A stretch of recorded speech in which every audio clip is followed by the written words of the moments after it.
With every other team in this playoff race basically winning tonight, except for the team that's being chased, it would have been too easy to win tonight. It would have been so much less stressful on us. We could have made it a three-game win streak for I think only the second time this year.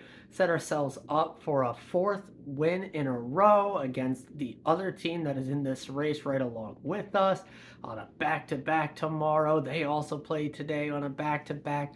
It would have just been way too narratively easy. So let's do the interesting thing and just hand the puck over to the Senators a bunch of time and lose. And even beyond that, I'm personally, I think, actually going to take most of the blame on this one for one main reason. I'm helping my brother run his fantasy team in first round of playoffs, and he was like, "I'm gonna sit Allen." And looking at our goalie situation, looking at the other team's goalie situation, what games played they had left, what our games played was left with, who's on our roster, what the goalie stats were heading into tonight, all of that in consideration, I was like, we probably should play with Jake Allen. We've had him all week. We should continue to play him. We were leading in all the categories, but a win tonight basically would have put a stranglehold on wins. He was concerned about blowing up our goals against average and save percentage advantage. And I was like, no, it'll be fine. We got to play him, keep the pace up because, there's still the games tomorrow, yada, yada. And, well, tonight happened, five spot, not even that many shots against, so the save percentage gets whacked, the goals against average gets whacked, don't get the W. Sure, we got some saves, which helps out a little bit there, but yeah. So I'm eating crow on that one, guys. Beyond that, maybe the second goal I would put on Allen. The second one where he kind of got beat. The guy was in alone, which I don't really give a lot of flack about, but he kind of just went down spread eagle on his belly, and he kind of just got danced around and just got pushed right behind by the side. It wasn't even lifted. I kept it on the ice, just scooted it in between his skate and the post. So maybe that one, but the rest of them were clean breakaway, shorthanded. Maybe he almost had it. He said he should have had that, right? Didn't get to hold his arm in tight, or it bounced through him. So maybe you want to say he should have had that one as well. But even if he has those first two, the next three we still lose 3-2, right?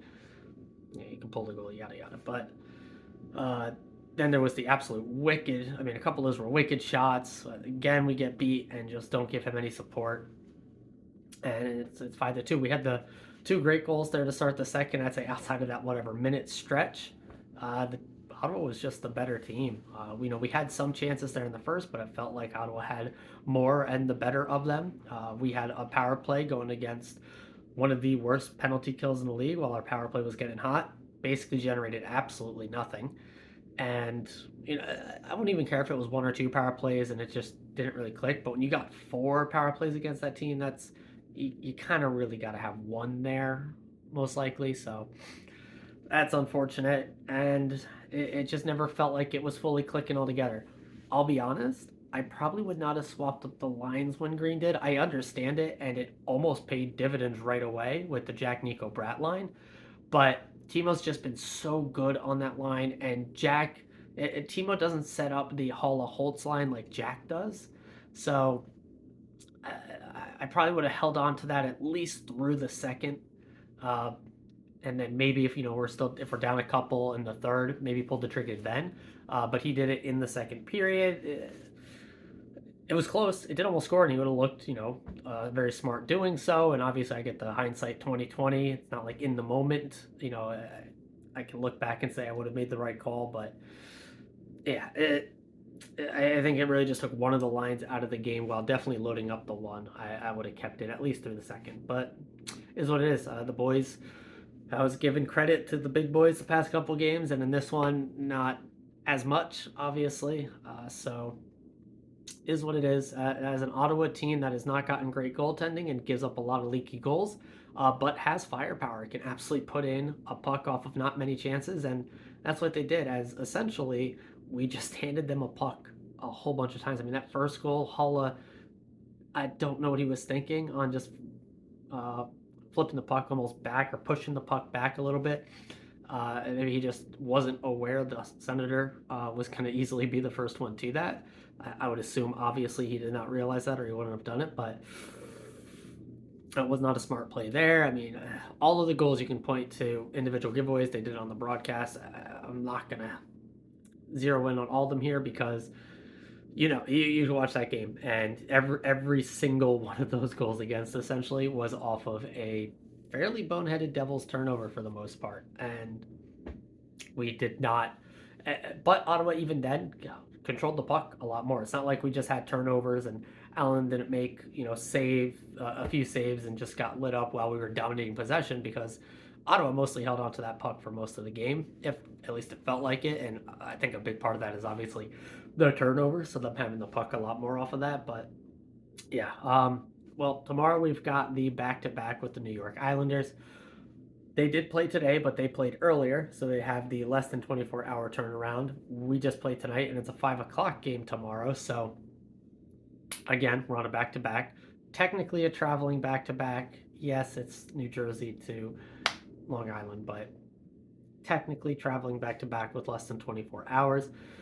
Hopefully the boys come out with a bit of ferocity and take an early lead, because I'm going to assume they'll trail off a little bit in the third. So the first period is going to be very big, very huge for us. Even the second almost have to be going into the third with a lead.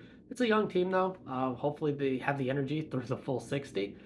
But I would definitely feel a lot more confident if we have that lead going into the third tomorrow. So it's you almost have to win it, right? If you lose that Islander game, I think we do play them one more time even after this, so it's not all said and done, but it's another drop 2 points, 4-point game against the team that you're also racing to get into that final playoff spot. And yeah, dropping 4-point flip, dropping another 2 like that would be not curtains yet, but they'd be lowered slightly. That is for sure.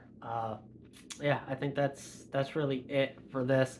Yeah, I don't really blame Jake too much in this one, but this is one of those games. The previous games, he made some stupendous, incredible saves that kept us in it. Kept games close, low scoring, 1-1, 2-2 type games. We're making some huge saves, and then we would rally in the third to take the lead and win it. Instead, again, he didn't give up maybe the first, maybe the second.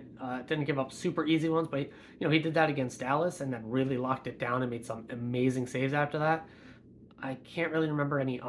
He did make some really good saves. I don't want to take that away from him, but it wasn't quite the same as the recent stretch. So, yeah, I mean, this was really full team. I mean, there was defensive giveaways, there was forward giveaways, every line. I mean, maybe the only one I wouldn't really hate on here is Brett. Of the big names, he got the point there on the breakaway for us to tie the game at the start of the second, which felt like the momentum swing, especially with, again, the Palat, Mercer, Nosek. Shout out to Nosek getting a second goal here with us. Palat with the elite pass. And that line continuing to click and produce for us was great. It kind of felt like we were in the driver's seat at that point, and then it just fully went off the rails from there. So, yeah, it was unfortunate. McDermott got his fight in. He's been itching to just punch somebody. He got it. It didn't take any additional penalties. I actually was kind of blown away that he almost out-skated 2 guys to that puck that led to his injury there. Just awkwardly going into the boards. Kind of almost did it to himself a little bit. Nothing against the Senators player there. So, yeah, just an unfortunate game. Yeah, I got nothing else, guys. So, right back at it tomorrow. We win tomorrow. Good vibes should be back. There's enough games if you can string. You guys got to be almost 4 or 5 wins in a row here. Drop 1, and then you got to probably win another 3 or something like that still. So odds are very much against us, but it's still doable. It is still absolutely, positively doable. For the Islanders, they've also been not playing the best. They've been kind of slumping just like us. We had the better offensive firepower. They probably had the better goaltending. I'm going to assume we go with Kokkonen tomorrow. It feels like the safe assumption here. I don't know who Islanders goaltender is going to be. I would think it's going to be Sorokin. I don't think he played today, although I'm actually not positive on that. And so we'll see. Kokkonen didn't have the best last game, but his games before that I thought were pretty good. So this would be his opportunity to say, hey, Fitz, you said I'm basically out of this season. Well, I'm going to make that decision very hard on you. I'd like to see that kind of performance out of him tomorrow. And yeah, that's it. So as always and forever, no matter how the games go, let's go Devils, baby.